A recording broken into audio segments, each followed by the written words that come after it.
Bonjour, je suis Victoria, responsable des partenariats chez INSIT. Bonjour, je suis Elodie Tesson et je suis cofondatrice chez INSIT. INSIT est une association qui a pour objectif de faire battre le cœur des villages. L'idée, c'est d'accompagner des communes rurales, des équipes municipales, grâce à l'engagement de jeunes qui vont contribuer et s'installer dans des villages pour redévelopper des projets. Et on est ravis d'être lauréate du deuxième prix de l'innovation des trophées Carialis.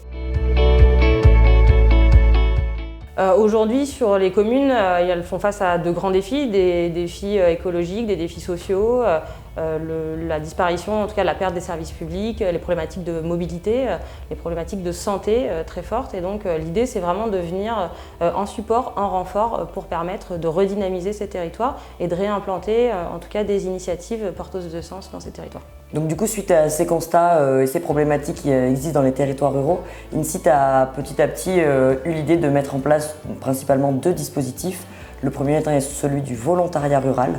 L'idée de ce dispositif-là, c'est d'accueillir des jeunes dans les petites communes et dans les villages pour que ceux-ci puissent se mettre à disposition des communes et donc porter des projets auprès des habitants et auprès des élus locaux, sachant que les jeunes s'installent dans les villages pendant les 6 mois de leur engagement.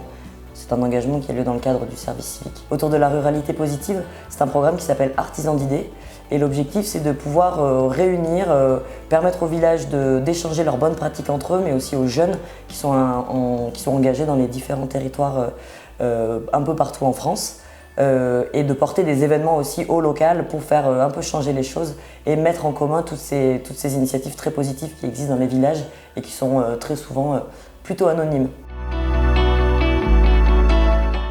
Je peux vous emmener à San Lorenzo en Corse, où là on va travailler plutôt sur un projet de mémoire avec les habitants, où ça nous a permis de collecter la parole des anciens, d'avoir tout un travail de l'évolution du village, des parcours, des individus, pour valoriser à la fois le patrimoine matériel et immatériel de la commune. Et puis pour terminer, je peux vous amener à Vinzieux, un village d'Ardèche qui a en plus la particularité d'avoir le plus jeune maire de France, où Juliette et Aude ont contribué à l'installation d'un tiers-lieu à destination des habitants pour voir un peu comment les habitants aimeraient se réapproprier ce lieu pour développer des projets, des initiatives pour les enfants, les seniors et les habitants de la commune. L'association INSIT existe depuis 5 ans. Aujourd'hui, elle est présente dans 7 régions en France.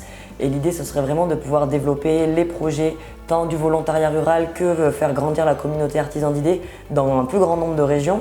L'idée de couvrir l'ensemble des 13 régions métropolitaines et pourquoi pas un jour aussi partir dans les territoires d'outre-mer, de manière à faire en sorte que plus de communes puissent avoir les dispositifs à leur service pour pouvoir monter plus de projets en ruralité et faire entendre la voix de ces villages-là. Donc c'est la poursuite un petit peu logique du projet. Et puis INSIT, à côté de ça, a quand même un aspect très innovant dans sa structure et dans sa façon de fonctionner, notamment sur le fait d'être un réel intermédiaire entre des interlocuteurs qui sont les villages et les jeunes qui ne se parleraient pas forcément en dehors de ces projets-là, mais aussi un aspect très innovant dans sa gouvernance, puisqu'INSIT travaille aujourd'hui à une gouvernance qui est partagée. On a envie de faire grandir le projet avec nos parties prenantes à nos côtés, que ce soit les jeunes engagés dans les villages, que ce soit les maires qui ont aussi plein de choses à dire sur la ruralité, et aussi nos partenaires opérationnels et financiers qui nous aident à développer le projet, à le faire grandir.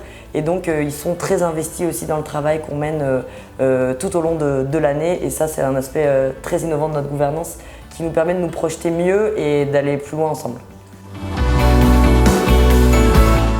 On a connu les trophées Carialis grâce à une veille internet. Pour le coup, c'était vraiment, on est tombé dessus par hasard et on a trouvé ça vraiment génial que des structures, des entreprises comme Carialis s'intéressent profondément à des petits projets comme les nôtres potentiellement. Donc c'est pour ça qu'on a décidé de candidater. On était vraiment ravis de recevoir ce prix dans cette catégorie de l'innovation, puisqu'on porte un message et un projet qui nous paraît innovant.